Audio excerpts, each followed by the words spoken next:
Bom dia! Estamos de volta com as nossas reflexões matinais. Venham as águas.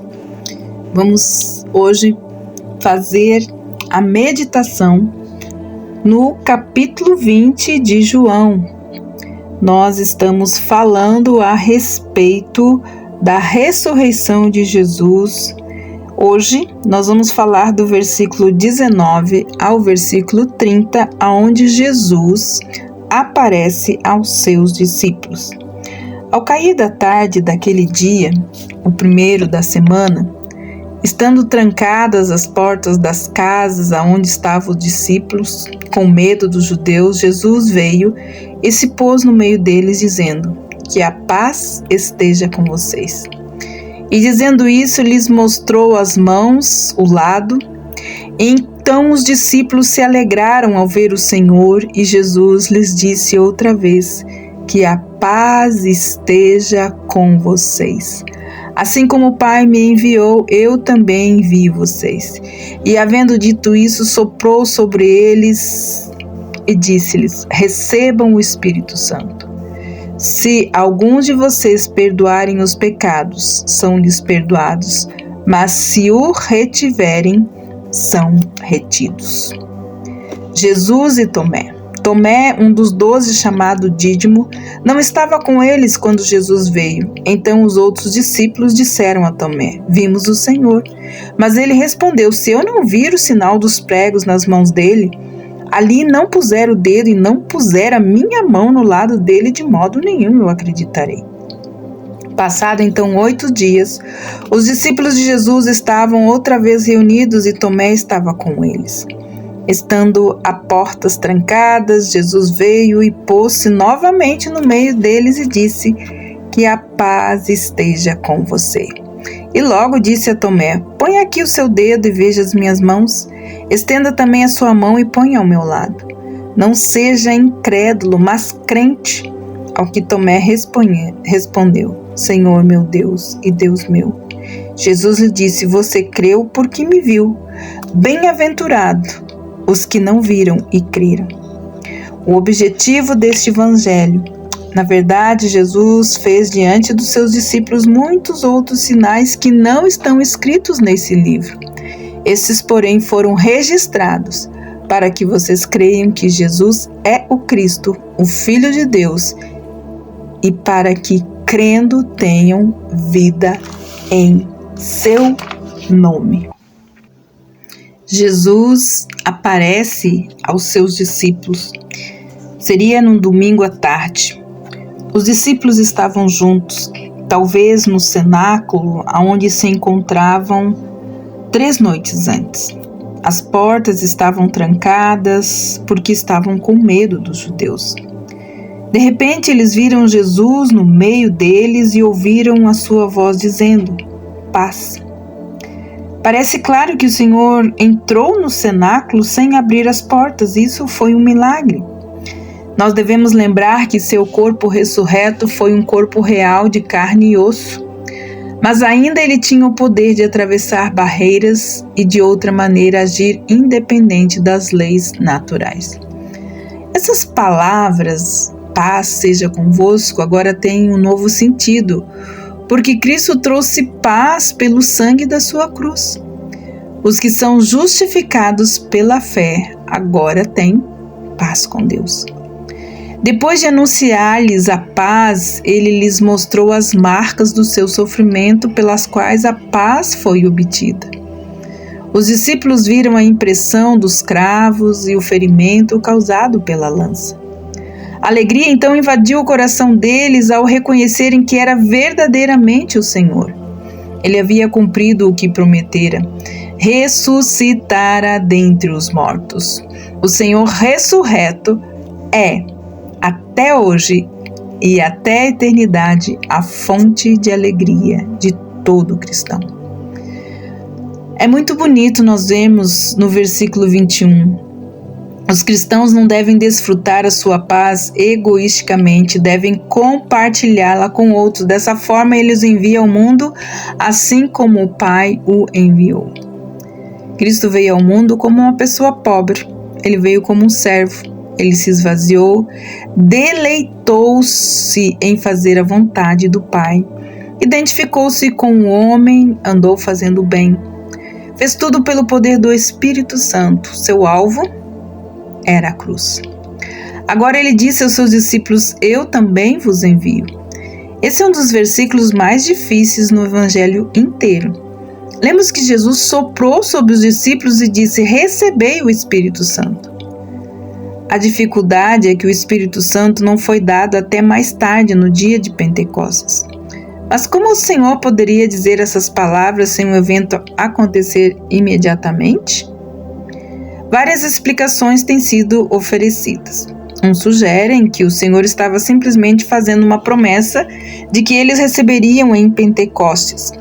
Esta explicação não é adequada.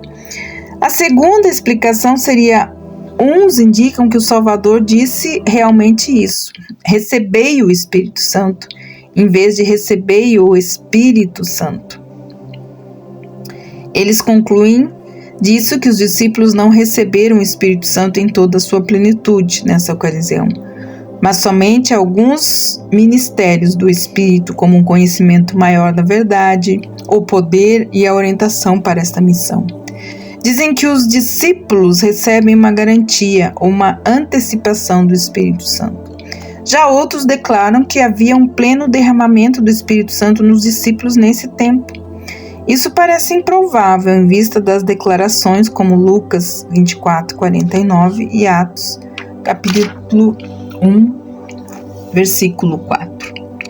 Em chegada, o Espírito Santo foi referida como futuro. Com base lá em João 7,39, fica claro que o Espírito não viria na sua plenitude até Jesus ser glorificado, isto é, até ele voltar ao céu. Esse também é outro versículo difícil, acerca da qual tem havido muitas controvérsias, no 23. Uma teoria é que Jesus realmente deu aos apóstolos, seus supostos sucessores, o poder de perdoar ou reter pecados. Isso está em contradição direta com o ensino bíblico que somente Deus pode perdoar os pecados, de Lucas 5:21. O poder é prometido e a autoridade é dada.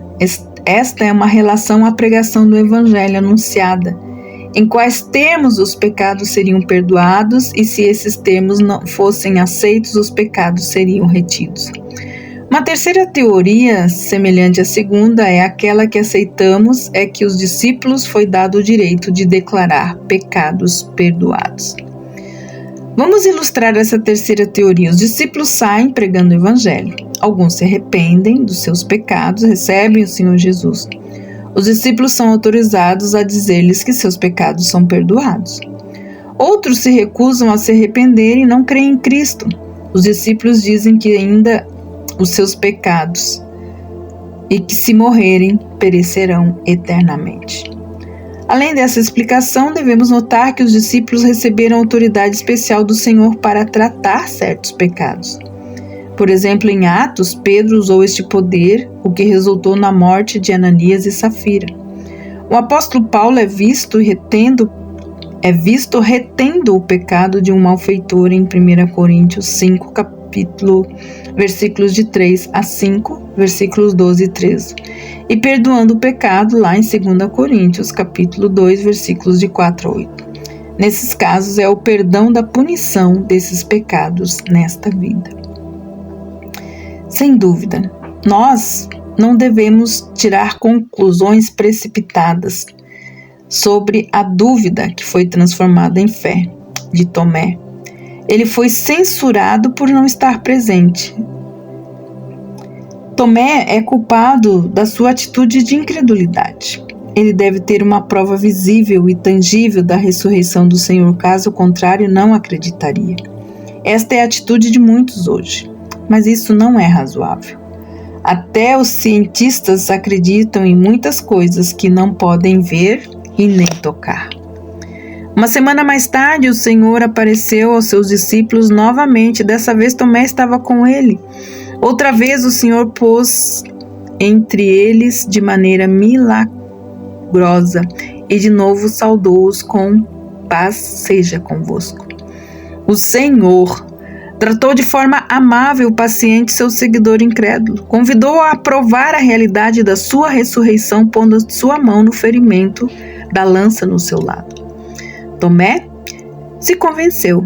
Se ele pôs a mão no lado do Senhor, não sabemos, mas ele sabia, enfim, que Jesus tinha ressuscitado e que era tanto Senhor como Deus. O importante notar é que Jesus aceitou a adoração como Deus. Se ele fosse somente um homem, deveria tê-lo recusado, mas a fé de Tomé não foi daquele tipo que mais agrada ao Senhor. Foi crença baseada no olhar. Por isso, mas bem-aventurado os que não viram e creram. A evidência mais certa é a palavra de Deus. Se Deus fala uma coisa, nós o honramos quando cremos naquilo que ele falou. Afinal, crer é crer naquilo que alguém fala a respeito dele. Mas nós o desonramos por exigir evidências adicionais. Devemos crer simplesmente porque ele o falou e porque ele não pode mentir ou ser enganado. Lembremos, amados, que o propósito do Evangelho de João, nem todos os milagres realizados por Jesus estão relatados no Evangelho de João. O Espírito Santo selecionou aqueles sinais que serviriam melhor ao seu propósito. Aqui temos o objetivo de João ao escrever o livro. Foi para que os leitores pudessem crer que Jesus é o verdadeiro Messias e é o Filho de Deus. Crendo, terão vida eterna em seu nome. Você já creu? Esta é a pergunta que nós deixamos para você. Você crê que Jesus é o verdadeiro Messias e o Filho de Deus? Crendo, pode ter certeza que você terá vida eterna em seu nome. Que Deus abençoe você. E até amanhã com as nossas reflexões matinais, venham as águas.